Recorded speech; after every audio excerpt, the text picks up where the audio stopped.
శ్రీగురుభ్యో నమః. ధైర్యాంకుశేన నిభృతం రభసాదాకృష్య భక్తి శృంఖలయా పురహర చరణాలానే హృదయమదేభం బధాన చిద్యంత్రైః. పురహరుడవు అయిన ఓ మహాదేవ, శత్రుపురములు జయించిన రాజు మదగజములను అంకుశంతో పొడిచి వాటిని వశపరుచుకుని గొలుసులతో బిగించి ఉపాయంతో కట్టు స్తంభాలకు కట్టిపెట్టినట్లుగా నా మనస్సు అనే మదగజాన్ని ధైర్యాన్ని అంకుశంగా చేసుకుని వేగంగా దాన్ని నీ వశం చేసుకుని భక్తి అనే సంకెళ్లతో నీ మహత్వ జ్ఞానమును ముడిపెట్టి బంధింపుము. గోతులపై సన్నని గడలు వేసి వాని మీద పచ్చిగడ్డి వేసి మొలిచేటట్లు చేసి మదగజములను ఆకర్షిస్తారు. అవి అక్కడకు గడ్డి తినడానికి వచ్చి అడుగు వేయగానే గడలు విరిగి ఆ గోతుల్లో పడతాయి. వాటిని అలాగే కొన్నాళ్లు ఉంచి ఇతర గజముల సాయంతో కాని యంత్రాల సాయంతో కాని గోతులలో నుండి తీసి మచ్చిక చేస్తారు. శంకరులు ఈశ్వరుని ఇలా వేడుతున్నారు: ఓ త్రిపురహర, నీవు పురహరుడవు, ముగ్గురు పురరూప రాక్షసుల్ని హరించిన శక్తిమంతుడవు. ఇంత శక్తి యుక్తి కల నీకు నా హృదయమనే మదగజాన్ని పడవేయడం ఏమంత పెద్ద పని కాదు. నీ దగ్గర ధైర్యమనే అంకుశం ఉంది. ధైర్యం అంటే ధీరుడి లక్షణం. నీ దగ్గరున్న ధైర్యమనే అంకుశంగా ఉపయోగించాలి. నా హృదయం అనే ఏనుగు బాగా మదించినదే అయినా ఒక్క అంకుశం పోటుకు అది అణిగిమణిగి ఉండవలసిందే కదా. వడితో ఒడుపుగా నా హృదయ మదగజాన్ని లాగి పట్టుకో. దానికి భక్తి అనే సంకెళ్ళు వెయ్యి. దాన్ని నీ పాదాలు అనే కట్టుకొయ్యకు జ్ఞానము అనే యంత్రాలతో కదలకుండా కట్టివెయ్యి. ఇలా బంధించడం నీ వల్లనే అవుతుంది.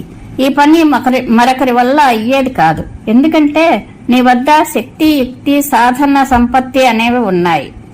మనలను ముప్పతిప్పలు పెట్టే మన మనస్సును అదుపులో ఉంచుకోవడానికి శంకర్లు ఈ శ్లోకంలో చక్కని సలహా ఇచ్చారు. మన మనస్సు మదగజంలా ఇష్టం వచ్చినట్లు తిరుగుతూ ఉంటుంది. సామాన్యంగా మనం ఏనుగునైతే దాన్ని ఎలాగో ఆకర్షించి గోతిలో పడద్రాసి తిండి తిప్పలు పట్టక తరువాత నేర్పుగా ఇనుప గొలుసులతో కట్టి అంకుశంతో పొడిచి దాన్ని లొంగదీసుకుంటాం. మన మనస్సు కూడా ఏనుగుల విషయంలో అనే మహారణ్యంలో స్వేచ్ఛగా సంచరిస్తుంది. దాన్ని మనం బుద్ధి అనే బోల్ ద్వారా ఆకర్షించాలి. దృఢమైన భక్తిని ఏనుగును బంధించే ఇనుప సంఖ్యలుగా వాడి బంధించాలి. ధైర్యం అనే అంకుశాన్ని ఉపయోగించి మనస్సునే మదగజాన్ని లొంగదీయాలి. అది ఇంకా తిరగబడుతూ ఉంటే గట్టి గుంజకు దాన్ని కట్టివేయాలి. పరమేశ్వరుడి పాదాలు అనే గట్టి గుంజకు మన మనస్సు అనే మదగజాన్ని కట్టిపడవేయాలని శంకరులు సలహా ఇచ్చారు. అంటే మన మనస్సును మన చెప్పు చేతల్లో ఉంచుకోవాలంటే దాన్ని పరమేశ్వరుని పాదాలను శరణు కోరేలా చేయాలి. ఆ పని చేయడానికి ఈశ్వరానుగ్రహం కావాలి. ఆ అనుగ్రహాన్నే శంకరులు కోరారు. మనస్సు అనే మదగజాన్ని ఈశ్వరుని పాదము అనే కట్టుస్తంభానికి జ్ఞానము అనే యంత్ర సాధనాలు ఉపయోగించి బంధించాలి అని భావము. ప్రచరత్యభిత ప్రగల్భ వృత్యా మదవానేశ మనఃకరీగరీయాన్ పరిగృహ్య నయేన భక్తిరజ్వా పరమస్థాను పదం దృఢం నయామం. ఓ ఈశ్వర, అపరిచ్ఛిన్న స్వరూప, ఈ నా మనస్సు అనే మత్తగజము మిక్కిలి గొప్పది, మదించినది. ఇది విశృంఖల వ్యాపారంతో సంచరిస్తోంది. దీనిని భక్తి అనే త్రాటితో, నీతితో, యుక్తితో గ్రహించి బ్రహ్మస్వరూపుడైన శివుని పాదము అనేది కట్టుకంబమును చేర్పము. మిక్కిలి ధ్రువమైన మోక్షస్థానమును చేర్పము. శంకరులు ఈశ్వరునికి ఇలా నివేదించారు. ఈ శ్లోకంలో కూడా శంకరులు తన మనస్సును మదగజంగా పోల్చి చెప్పారు. అపరిచ్ఛిన్నానంద స్వరూప శంకర ప్రభు, నా మనస్సు అనే ఏనుగు పొగరబోతు తిరుగుళ్లకు అలవాటు పడి విచ్చలవిడిగా తిరుగుతోంది. అది నాకు లొంగటం లేదు. ఎందుకంటే అది మదించింది, చాలా పెద్దది. దీనిని నయాన భయాన భక్తి అనే త్రాటితో కట్టి స్థాను పదానికి చేర్చు. మనస్సుకు ఏనుగుతనం అంటే అది ఎవరినీ లెక్క చేయకపోవడమే. అది ఒక్క సింహానికి తప్ప దేనికి భయపడకపోవడం. పైగా మనస్సునే గజం మదించినదై అన్నింటినీ అందరినీ అతలాకుతలం చేస్తోంది. ఇది గరీయాన్ అనగా చాలా పెద్దది. కాబట్టి దాని విజృంభణ సైతం వయస్సుకు దేహం యొక్క ఔన్నత్యానికి తగినట్టుగా హెచ్చుగానే ఉంటుంది. దానిని పట్టుకోవడానికి శరీర బలం పనికిరాదు, నేర్పు ఉండాలి. నయము అంటే నేర్పు. దాన్ని భక్తి అనే త్రాడుతో కట్టాలి. భక్తి అనే త్రాడు తెగండి.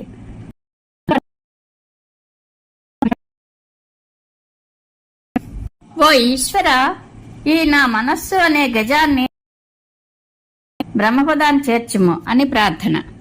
సర్వాలంకారయుక్తాం సరళపదయుతాం సాధువృత్తాం సువర్ణాం సద్భిః సంస్తూయమానాం సరసగుణయుతాం లక్షితాం లక్షణాఢ్యాం ఉద్యద్భూషా విశేషాముపగత వినయాం ద్యోతమానార్థరేఖాం కళ్యాణీం దేవ గౌరీప్రియ మమ కవితా కన్యకాం త్వం గృహాణ.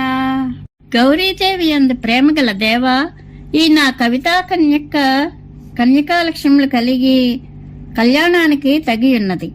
లోకమందు కన్య సర్వాభరణములు కలిగి ఉంటుంది. ఈ కావ్య కన్యక కూడా సర్వాలంకారములతో కూడి ఉన్నది.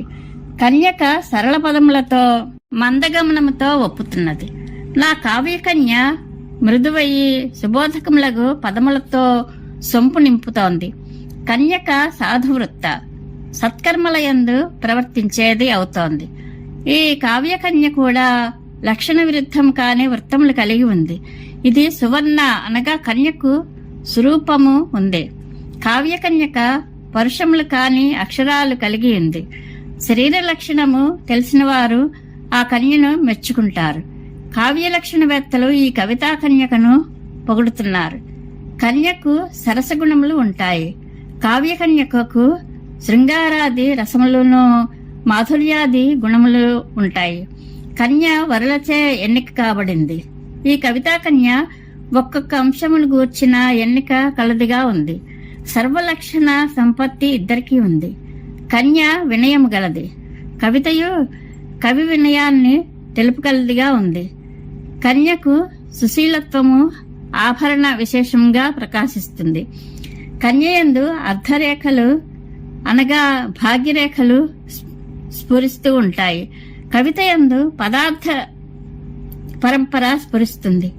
అర్థపుష్టి కలిగిన భూషణము సాధారణంగా ఉంది.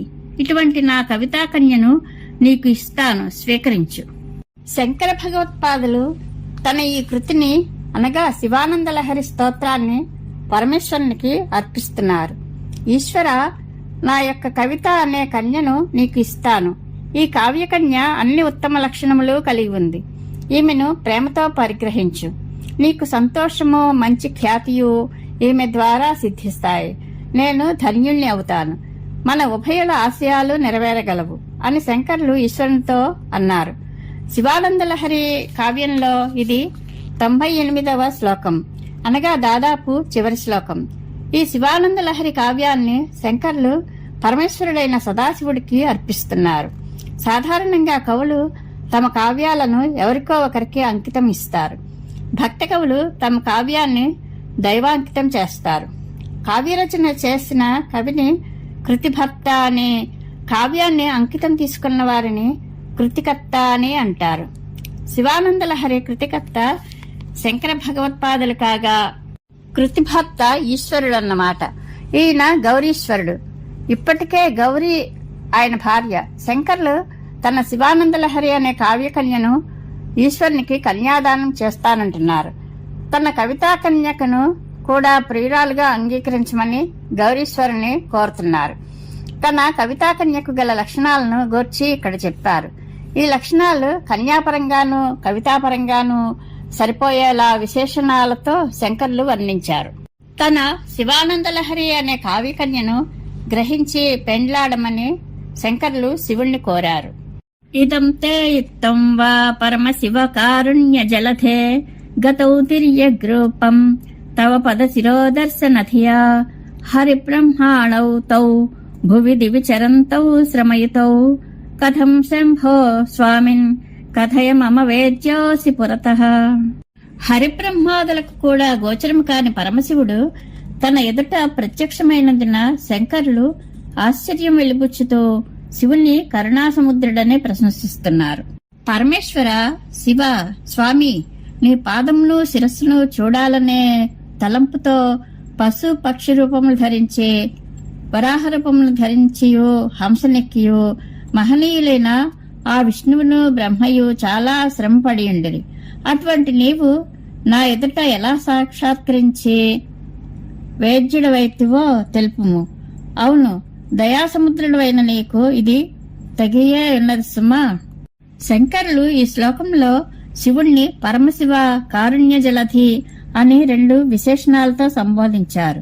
నిజమే, హరిబ్రహ్మలకు సైతము దర్శనమివ్వని ఈశ్వరుడు శంకరుల ఎదుట ప్రత్యక్షమైనాడు. అందుకే శంకరులు శివ అని కాక పరమశివ అని సంబోధించారు. అలాగే నమ్మకం కూడా శివుణ్ణి శివాయచ, శివతరాయచ అంటుంది. అలాగే కరుణ కలవాడ అని పిలవక కరుణాసముద్రుడా అని పిలిచారు. పరమశివ కారుణ్య జలధే అనే సంబోధనలు శంకరులు పొందిన ఆనందమును, సంతృప్తిని, పారవస్యాన్ని తెలియజేస్తున్నాయి. ఆ ఆనందానికి బహుశా కారణం ఇదే అయి ఉంటుంది. శంకరులు రచించిన శివానందలహరి స్తోత్రం పూర్తి కావడానికి ఒక శ్లోకానికి ముందే శివ సాక్షాత్కారం వారికి జరిగింది. ఇది శివానందలహరి స్తోత్ర మహిమ. ఇది రచించిన శంకరులకే కాదు, దీన్ని చదివిన వారికి, విన్నవారికి సైతం పై ఫలం నిస్సందేహంగా దక్కుతుంది.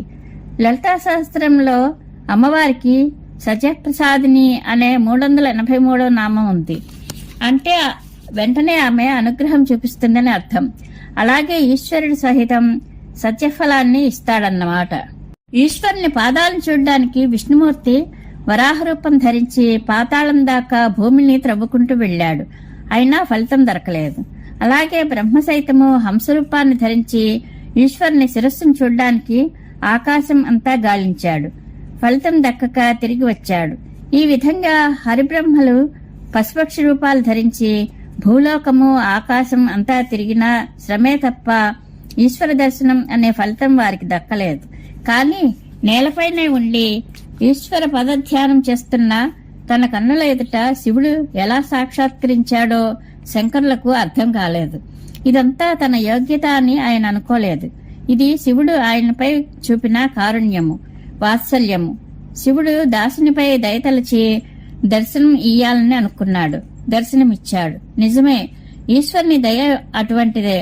బ్రహ్మాదులకును పట్టుబడని భగవంతుడు కృష్ణుడు యశోదమ్మకు చిక్కినాడు కదా. చిక్కడు సిరి కౌగిటిలో చిక్కడు సనకాది యోగి చిత్తాబ్జములం జిక్కడు శృతిలతి కావలి జిక్కెనతడు లీల తల్లి చేతన్రోళన్. ఆ బాలగోపాలుడు లక్ష్మీదేవి కౌగిలిలో చిక్కలేదు, సనకాది యోగుల హృదయాలలో చిక్కలేదు, ఉపనిషత్తులలో చిక్కలేదు. అటువంటి వాడు లీలగా, అవలీలగా తల్లి యశోద చేతిలో చిక్కి రోటికి కట్టివేయబడ్డాడు. ఇది ఆ కృష్ణస్వామి దయ. ఆయన భక్తజన సౌలభ్యం చూడండి. మనం శ్రీ వెంకటేశ్వరుని దేవాలయానికి వెళ్లినా ఆయన పాదాలని తాకలేము. అందుకు వారు కూడా అనుమతించరు. కానీ చిన్న చీమ అయిన పాదాలనే కాదు, ఆయన కిరీటం మీదకి కూడా ఎక్కుతుంది. ఆ విధంగానే శివుని దర్శనం భాగ్యం శంకరులకు కలిగింది. శంకరులు అంటున్నారు, ఇది నా యోగ్యత కాదు, ఇది ఈశ్వరుని వాత్సల్యము. సూర్యుడు చీకట్లను తరిమివేస్తాడు, శంకరుడు దుఃఖాలను దూరీకరిస్తాడు. అది ఆయనకు యుక్తము, ఇది ఈయనకు యుక్తము.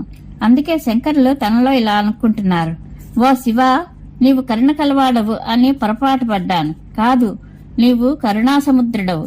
దేవా, నీవు శివుడవు అని భ్రమ చెందాను. కాదు, నీవు పరమశివుడవు. నమశివాయచ, నమశివతరాయచ అని కదా నిన్ను వేదమాత ప్రశంసించింది. నీవు దయాసముద్రుడవు కావున పెద్ద పెద్ద దేవతలకు నీవు గోచరింపకపోయినా దీనుడ నేను నాకు గోచరించుట ఉచితమే కదా అని భావం. స్తోత్రేణాలమహం ప్రవస్మి నమృషా దేవా విరించాదయః స్తుత్యానాం గణనా ప్రసంగ సమయే త్వామగ్రగణ్యం విదుః మాహాత్మ్యాగ్ర విచారణ ప్రకరణే ధానాతుషస్తమవద్ధూతాస్త్వాం విదురుత్తమోత్తమ ఫలం శంభో భవత్సేవకాః. దేవా, బ్రహ్మ మొదలైన 33 కోట్ల దేవతలను స్తోత్రం చేయుటకు అర్హులైన వారిని లెక్కపెట్టే సమయంలో నిన్ను మొదటివానిగా లెక్కపెడుతున్నారు. సృష్టి స్థితి లయారూపమైన మహాత్మ్యమును గూర్చి చర్చించేటప్పుడు ధాన్యమును ఎగురపోసేటప్పుడు ఓకంతయు దూరంగా పోయేటట్లు ఆ దేవతలంతా దూరమైపోయి సారమైన ధాన్యము వలె నిన్నే ఉత్తమోత్తమ ఫలంగా తెలుసుకుంటున్నారు. ఇది వట్టి స్థుతిపాఠం కాదు. నేను చెప్పినది అంతా నిజంగా కొంచెం కూడా అసత్యం కాదు. నీ సేవకులైన వారు మహత్వమునందు అగ్రేసరులెవ్వరని పరిశీలించే సందర్భంలో ఎగురుబోసే సమయంలో ధాన్యపొట్టు సమూహములా ఎగురుగట్టబడిన వారై నిన్ను శేషించిన పరతత్వ స్వరూపమైన శ్రేష్టమైన ఫలముగా గుర్తింపగలిగారు. నీవు పరబ్రహ్మవు. మహత్వమున నీకన్నా అగ్రణ్యులు లేరు. శంకరులు ఈశ్వరునికి ఇలా విన్నవించుకున్నారు. ఓ ప్రభు, నీపై అనురాగం కొద్దీ ఇన్ని విధాలుగా నిన్ను స్తోత్రం చేశాను. ఇంతటితో చాలు. నేను నిజమే చెప్తున్నాను. దివ్య లక్షణాలు గల దేవతలు, బ్రహ్మ మొదలైన వారు స్తుతింపదగిన వారిని లెక్కపెట్టేటప్పుడు నిన్నే మొట్టమొదటిగా దైవంగా పరిగణిస్తారు. మహాత్మ్యంలో మొదటివారు ఎవరు అని విచారించే ప్రకరణంలో వారందరూ తూర్పార పట్టినప్పుడు ఊకపోట్టులా గాలికి కొట్టుకుని పోతారు. వారంతా నీ సేవకులు. ఉత్తమోత్తమ ఫలం నీవే అని వారు తెలుసుకున్నారు. ఇది పరమ సత్యం అని చెప్పి శివానందలహరి స్తోత్రాన్ని శంకరులు ముగించారు. శంకర భగవత్పాదులు భారత భూమిలో పర్యటించిన సమయంలో ప్రజలంతా పంచాయతన పూజాపరాయణులుగా, స్నాన సంధ్యాద్యనుష్ఠానములు చేసేవారుగా, వర్ణాశ్రమాచార నిరతులుగా, శుద్ధ అద్వైత పరాయణులుగా మారారని శ్రీ విద్యారణ్య స్వామి వారు రచించిన శ్రీ శంకర విజయము తెలుపుతోంది. మనం అందరము జగద్గురువులైన శంకర మతానుయాయులము కాబట్టి భగవత్పాదుల ఆశయాన్ని అనుసరిస్తూ శివకేశవులను సమానంగా పూజిద్దాము. సకల శ్రేయస్సులను పొందుదాము. శివుని రూపంలో విష్ణువు, విష్ణువు రూపంలో శివుడు ఉంటాడు. శివుని హృదయం విష్ణువు, విష్ణుని హృదయం శివుడు. వారికిద్దరికీ భేదం చూడరాదు. అప్పుడే ఆయుర్దాయము స్వస్తి కలుగుతుంది. పై విషయాన్ని సదా హృదయంలో నిలిపి శివకేశవులను సమానంగా పూజించే మేలు పొందాలి. ఇది శంకర సిద్ధాంతం. మనకు శివానందలహరి స్తోత్రాన్ని అందించిన శంకరులకు నమస్కరిద్దాము. శృతి స్మృతి పురాణానామాలయం కరుణాలయం, నమామి భగవత్పాద శంకరం లోకశంకరం. శృతులు స్మృతులు పురాణములు అనేవానికి నిలయమైన వాడును, దయకు నిలయమైన వాడును, లోకములకు మేలును కలిగించేవాడును అయిన భగవంతునితో సమానుడైన శంకరాచార్యుల వారికి నమస్కరిస్తున్నాను. బ్రహ్మాది దేవతలంతా నీ సేవకులు. వారు నిన్నే ఉత్తమ ఫలంగా గట్టి గింజగా తెలుసుకున్నారు. కనుక ఈశ్వర, నిన్నే నేను శరణు కోరుతున్నాను. జగద్గురు శ్రీ ఆదిశంకరాచార్య విరచిత శివానందలహరి స్తోత్రం సంపూర్ణం. పరమేశ్వరానుగ్రహ ప్రాప్తిరస్తు. శుభం భూయాత్. సర్వే జనాః సుఖినో భవంతు. సమస్త సన్మంగళాని భవంతు.